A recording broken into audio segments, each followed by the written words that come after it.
શિવરાત્રિ મહાપર્વનું જે ભવનાથનો મેળો હર વર્ષ જૂનાગઢમાં ભરાય છે એ આ વર્ષ સવારના 10 વાગ્યાથી 12 વાગ્યા સુધીના મુહૂર્તની અંદર આજે પ્રથમ ધ્વજારોહણ, એની અંદર પહેલાં ભવનાથ, પછી જૂના અખાડા, પછી આવાન અખાડા, પછી અગ્નિ અખાડા, ભારતીય આશ્રમ, રુદ્રેશ્વર મહાદેવ મંદિર તેમજ મુચકુંદ અને દસનામ અખાડામાં આજે ધ્વજારોહણ થયું છે.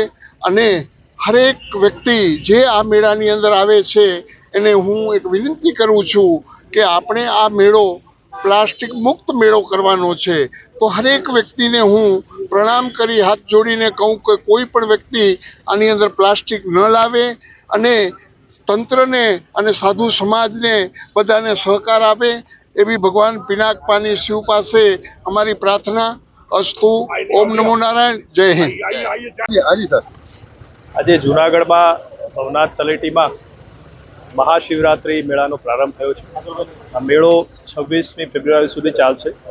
આપ જાણો છો એમ દર વર્ષે આ મેળામાં લાખોની સંખ્યામાં લોકો આવતા હોય છે અને આથી વહીવટી તંત્ર પણ એની તૈયારી છે મહિનાઓ પહેલાંથી શરૂ કરી દેતું હોય છે. આજે જ્યારે મેળાનો પ્રારંભ થયો છે ત્યારે ભવનાથ મંદિરમાં ધ્વજારોહણ કરવામાં આવ્યું, પૂજા અર્ચના કરવામાં આવી અને સાથે સાથે વિવિધ અખાડાઓમાં જઈને પણ ધ્વજારોહણ અને પૂજા અર્ચના કરવામાં આવી.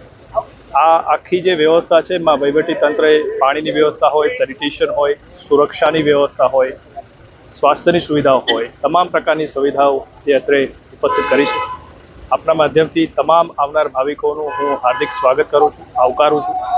સાથે સાથે મારી ખાસ નમ્ર અરજ પણ છે તમામ ભાવિકોને કે આપ મેળામાં જ્યારે પણ પધારો ત્યારે પ્રતિબંધિત પ્લાસ્ટિકનો ઉપયોગ ન કરો, કચરો ગમે ત્યાં આડાઅવળા ન ફેંકો અને આ મેળાને સંપૂર્ણ રીતે સ્વચ્છ રાખવામાં અને પ્લાસ્ટિક મુક્ત રાખવામાં અમારી મદદ કરો એવી સર્વ પાસે મારી પ્રાર્થના છે. ધન્યવાદ.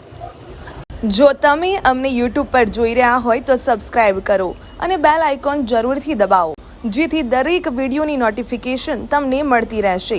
આ સાથે સમાચારના સતત અપડેટ માટે સોશિયલ મીડિયામાં અમારા ફેસબુક, ઇન્સ્ટાગ્રામ, એક્સ અને ડેલી હન્ટ પેજને ફોલો કરો અને અમારી સાથે જોડાઓ.